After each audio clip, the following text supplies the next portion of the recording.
Coming to you straight from the Rio Grande and beyond, broadcasting to the four corners of the globe. So grab your seat, your coffee, or your sundowner. Okay, everybody, here we go. On point, as always.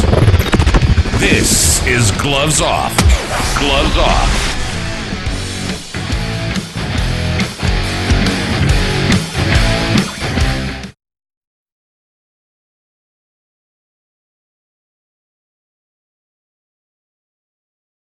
Have you ever wondered about what happens in a martial arts studio?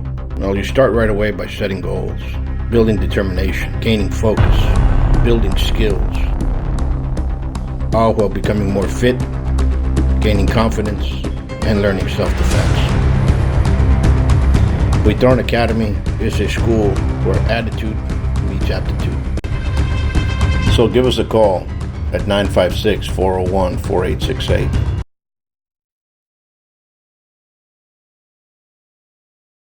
Back at you, Gloves Off, and today I have a great guest, and we're going to get our gloves off right now. And she's been a friend for a long time, somebody that has been an activist here in Laredo, has been pushing forward for much of our needed support for our river, and that's basically what I'm here to ask, is because there's a lot of questions. People say, is the river really suffering? Is it not suffering?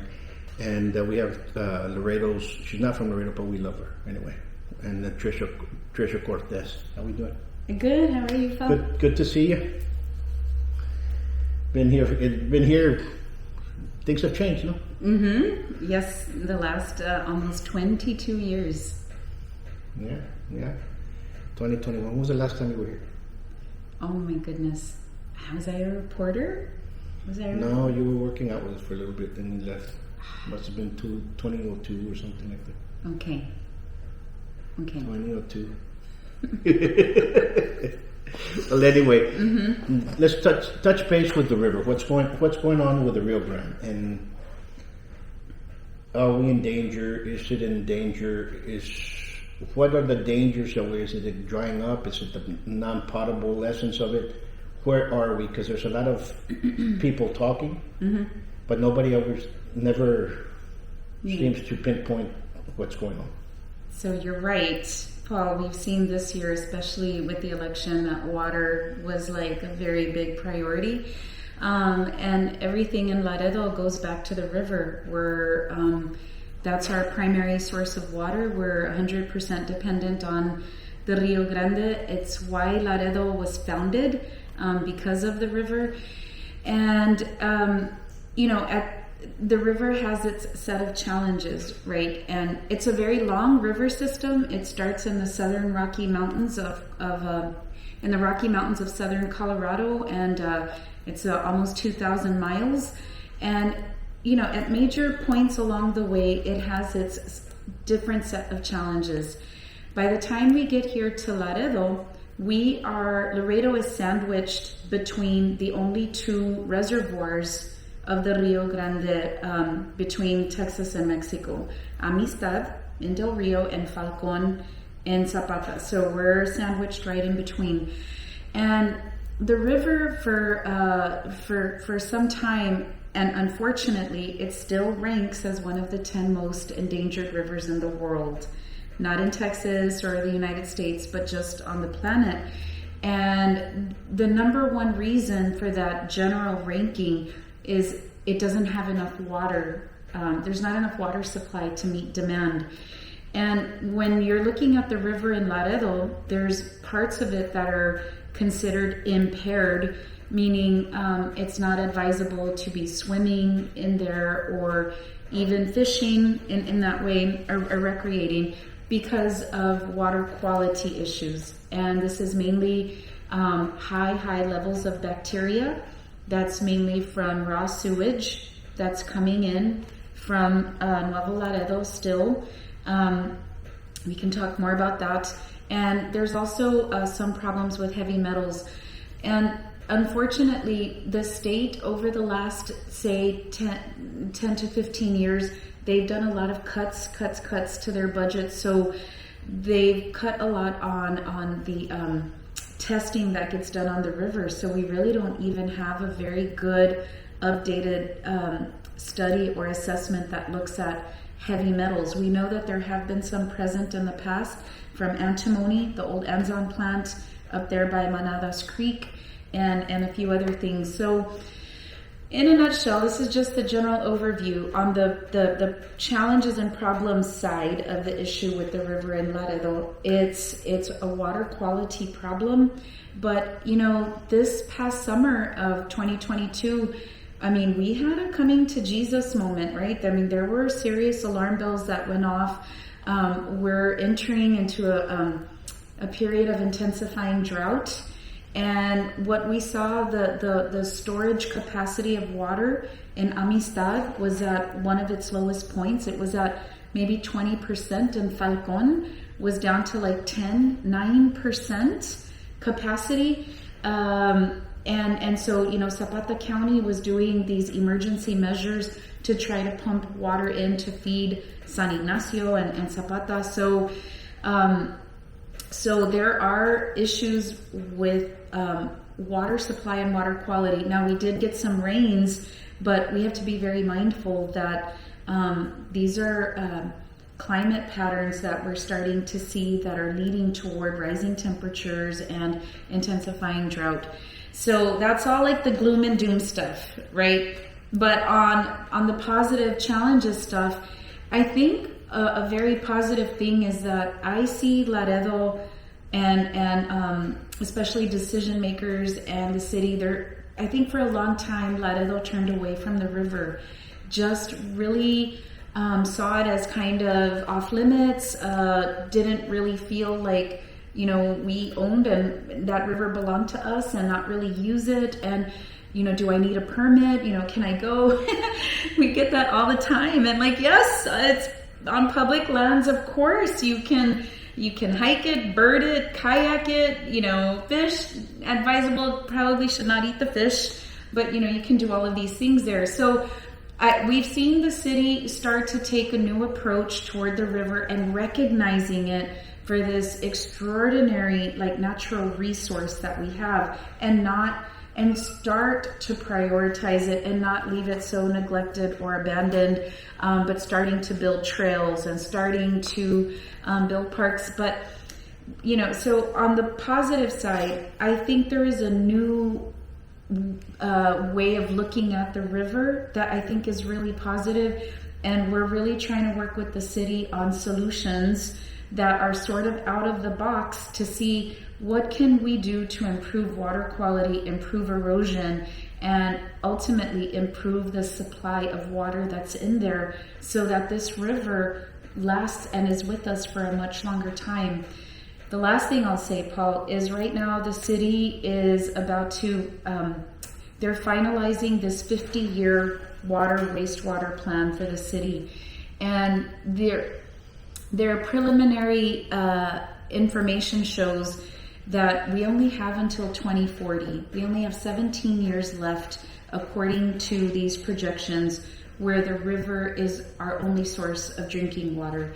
And, they're only looking at population projections, and they're only looking at water rights. They're not looking at other variables like rising temperatures and climate and drought and things like this. So I think, we need to be really, really mindful and do everything that we can to prioritize projects that we do with the river, because you can talk about water in Laredo and the boil water notices and the tuberia and all of these things that need repairs, but without your source, you don't have water coming out of the tap. So I think what we're starting to see, Paul, is this new shift in Laredo of water means your tap and your tuberia, and it means the river. And these things are intimately connected and tied to each other. So we're, I think, now starting to see that, which I think is a really good thing in terms of starting to prioritize and invest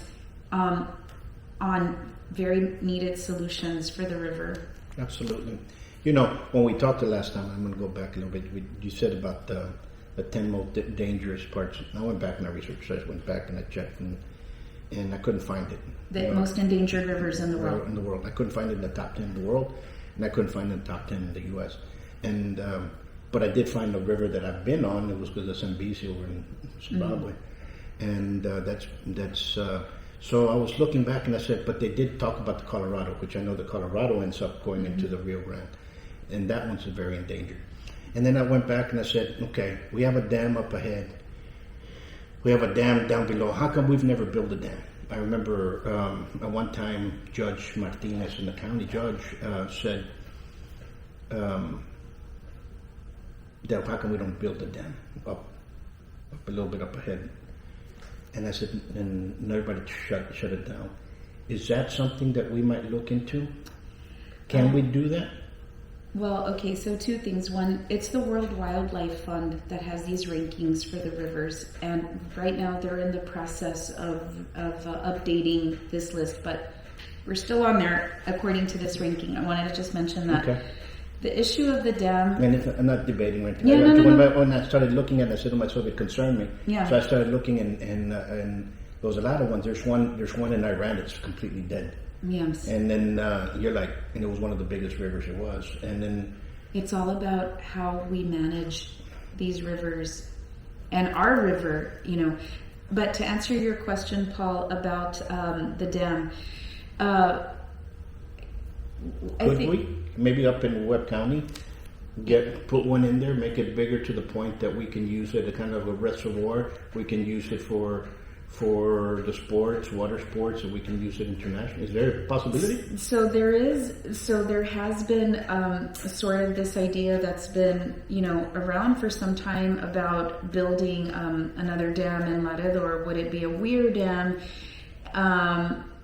And there was an initial study that got done, I want to say about 10 years ago, maybe, with Laredo and Nuevo Laredo. And they didn't come to an agreement on this. And then there's not the money to construct it, right? It would be millions and millions of dollars to do something like that. And the questions that come up with something like that is who would pay for it, who would be able to access it. But one of the greater challenges is we lose so much water to evaporation. The water that moves from Amistad to Falcon and comes through Laredo, you lose almost 20 to 25% of it, especially in the summer, due to the temperatures and the heat. Mm-hmm. So because the river is challenged by its water supply, you want to be very, very careful about building another dam that's going to increase surface area and therefore increase the amount of surface evaporation. We're just a tough place in geographically to do that, just because of the temperatures and evaporation. But that's been one of the big challenges with doing something like that. And then last year or 2 years, it was 2 to 3 years ago, the feds, they listed the Texas hornshell mussel as a federally endangered species. The largest known population in the world is at La Bota, and there's a few others and that remain, that are left. And mussels, they're always an indicator of the health of a river, its water quality. So, a reservoir, a dam like that, you'd have to see, what would impacts be like that to species like this? These are things that need to be studied and looked at as well. No, absolutely. But the evaporation, Paul, is the biggest concern. And certain trees, there's certain trees that are beautiful, and all of a sudden certain trees that take gallons and gallons, and yes. I think we have to take those trees completely off, period. We have to understand that. But not only us, our neighbors in the south have to understand that too. We can do everything we want, but if we have some bad neighbors, the bad neighbors are going to be bad neighbors anyway. Mm-hmm. So we have to start dealing with that. Yes. And not saying that the Mexican people are bad neighbors. I'm just saying the government, they don't care really. And when we get into stuff like that, it's very hard for us to go a step forward. We're going steps back. And we really need to everybody come down and really brainstorm what it is, or else we're not going to have anything. You just said it. If there's no water, we're not going to be having anything. We have seen committees come and go through the city, and it's always the majority of the same people throughout the same ones, and nothing's getting done. Why? Let's dissolve the committee if nothing's getting done. Right. Let's move forward and get a new, different challenge. Right. You know, I see the Pico plant, and I see how everything goes, and everybody's blaming this person, blaming that person, and saying, no, let's find a solution. No, it's because they didn't change the pipes, so now we don't have water. We have to go. Listen, paradigm shifts have to happen for us to grow, for us to realize what's going on. We had one in the last 3 years. What is it? Boiled water. When do we have to boil water before? Who used to boil water? Our grandmothers used to boil water. They always say, boil water and put it in the fridge and it'll be fine to drink later on. At this time and age, we're boiling water. So everybody woke up and said, we need water. So that's good. That's a good thing for the conservation portion of that, because now necesitamos. Yes. So hopefully we can get that solution in there. If it's going to preserve more water in the future, maybe we should start looking into that. If we have to preserve the mussels that are there, maybe we have to, in near Nova Scotia, there's one of the most priced, the mussel type. It's a little shell rockfish that goes in, kind of like the ono from Hawaii. And every year, farmers go over there. They go and they harvest these. It's there. They have a license. They harvest and bring them back, and they sell them in Spain and everything else. And it's 2-3 of them. It's like $200 something just getting there. It's a delicacy.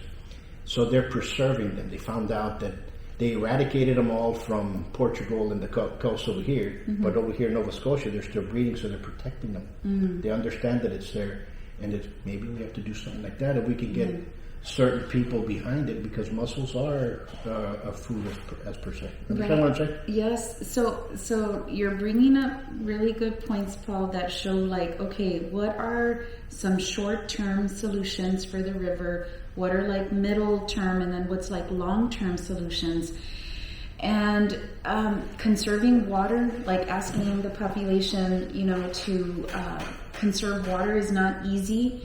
No. But other places do it because they need to. And you're right, it is a paradigm shift of shifting the thinking in Laredo of not just the people, but sort of decision makers of the value of water. Absolutely. And it's only going to become more valuable. So I think we need to look at that.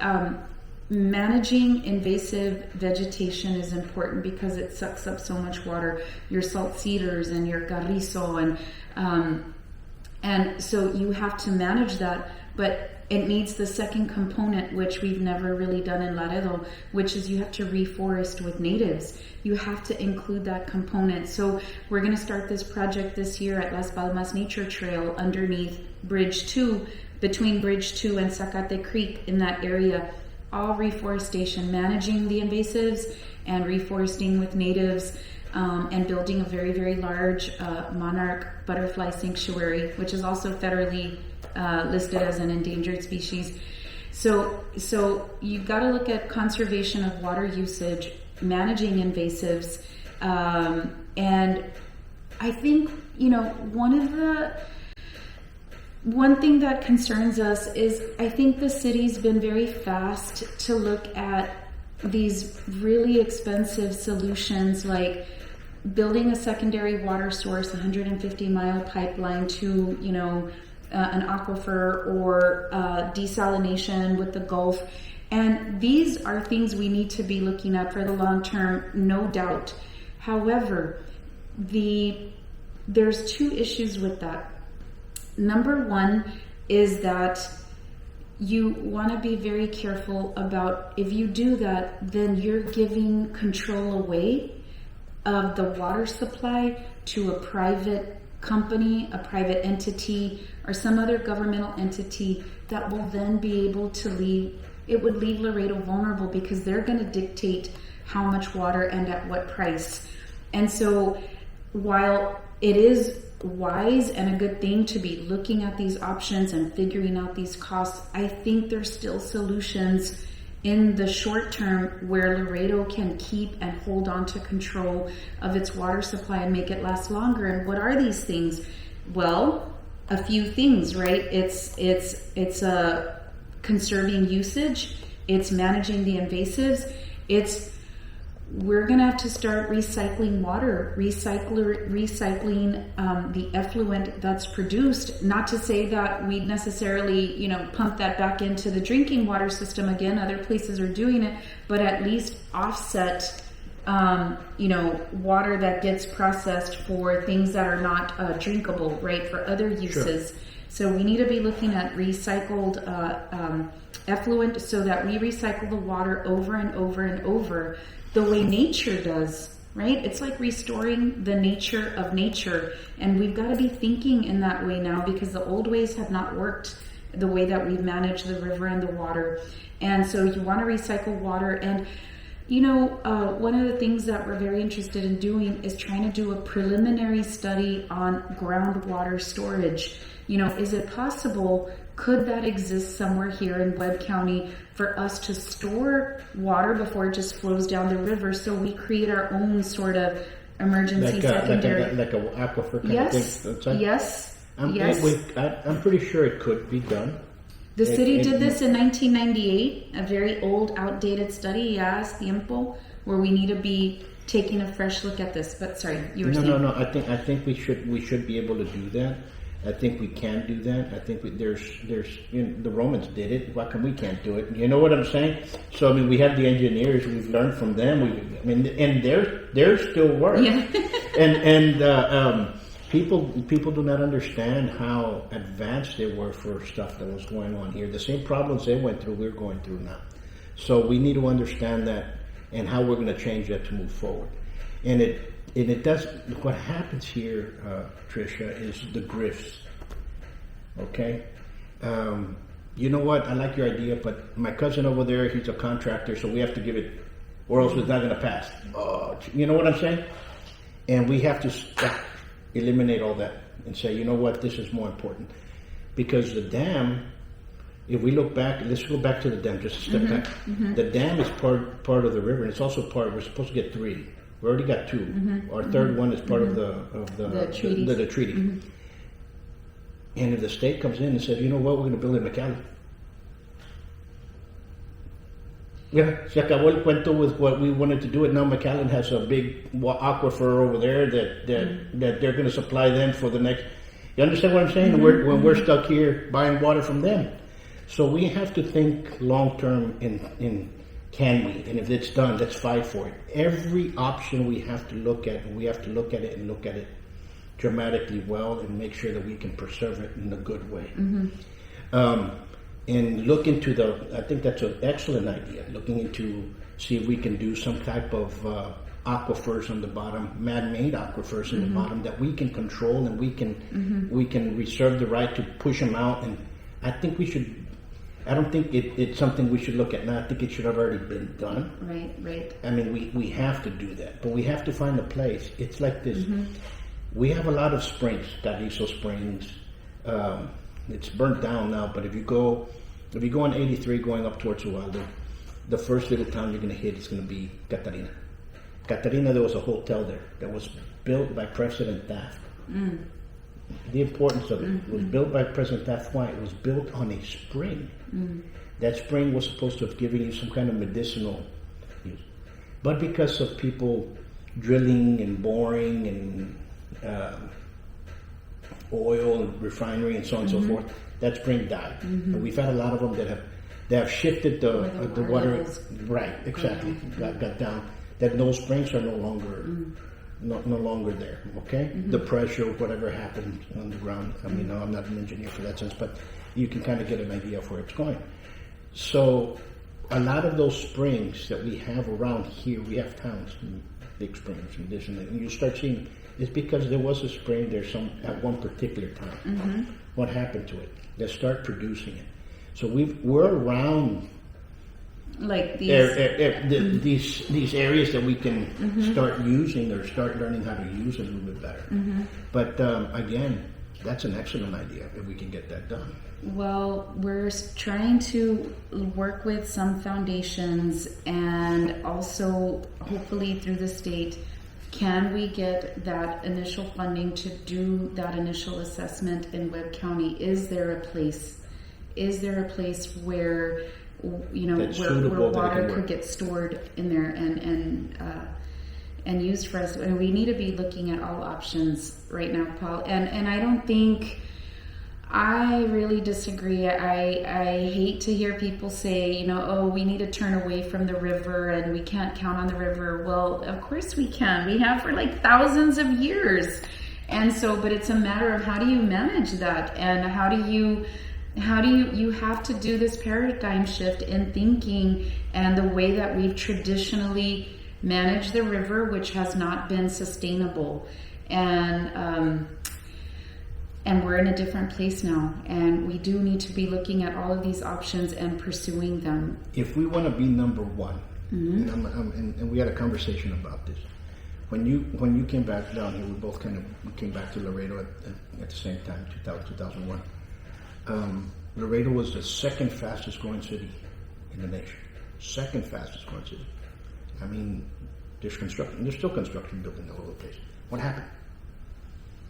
It's the number one port. It's a number one port, but it's a number 50 over here. It's a number 30 over here. If we're going to be number one, we better start acting like number one and start looking for it. I ran into a couple of businessmen and entrepreneurs last week at lunch, and one of them kind of cracked open a joke and said, Laredo's no longer competition to some of the other towns that are around. That hit me very solid. I go, and when you're looking at it, you start seeing businesses already moving out. Businesses that are on what we think is a number one port, they're moving their warehouses south to San Antonio, McAllen, Eagle Pass, they're moving out. Why is that? And so we basically better start understanding and not going after the media. Oh, the media says we're the highest number one port, and we're always going to be the number one port. Okay? We're always going to be the number one inland port as long as Mexico is one country and the United States is one country. But I guarantee you that if 75 or 100 years from now Mexico becomes part of the United States, or we become part of some other kind of nation, we're not going to be the number one anymore. We're not even going to be considered anything anymore. Understand what I'm saying? So we better understand that if we keep it as countries separate, we're going to continue being the number one port. But as long as that changes, because it can change at any given time. And you know the way geographs, and you look at the maps of people, this country used to, oh wow, that used to be part of that country. Right. You know what I'm saying? Yeah. And so we better be careful. Do we want it? Water is going to be key to that, Paul. And for Laredo, I think our words of caution right now are, let's look at all the solutions where we keep control and manage the supply of the water and not turn over and cede control of that water supply to a private company, that's somewhere else far away from here, or some other governmental entity. Like, why leave ourselves and the future people here, leave them vulnerable to huge spikes or shifts in how much water costs? And I think number one, it's a good thing that everybody right now needs to wake up and understand the need for that, and what we need to do for the water here, and start looking into the other options that we have, and be open-minded about if that option does come up, for us to take it and run with it, and make the best out of it, and not fight it if it's going to be there. You know what I'm saying? So we really need to find out where everything's at. And if we actually appreciate our town and love our town, that many of us do, because we live here, right? Or else we wouldn't be raising our kids here. We need to be careful on how and what our leaders are doing. Yes. Okay? Because that resonates, not right now, resonates.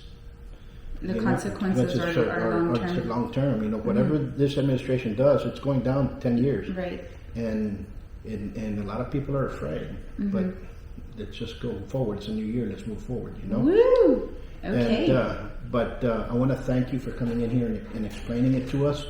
And anytime you want to come out and talk about any projects you guys have, any other stuff that we're going in there, I'd like to hear about that butterfly reserve and everything else in there, where is it going, and all that stuff. Come on out. You know, Sounds this is what it's all about. It's about understanding what everything is about. Thank you. And what it's for. All right, and thank you to your viewers. You all stay safe. Be safe. Hey, we have a project coming up. It's a great event for young men, women, young adults. It's called Let's Bring Back the Handshake. It's going to be on February 3rd. It's going to be over in Playmore. So get involved with it. Until next time, much peace.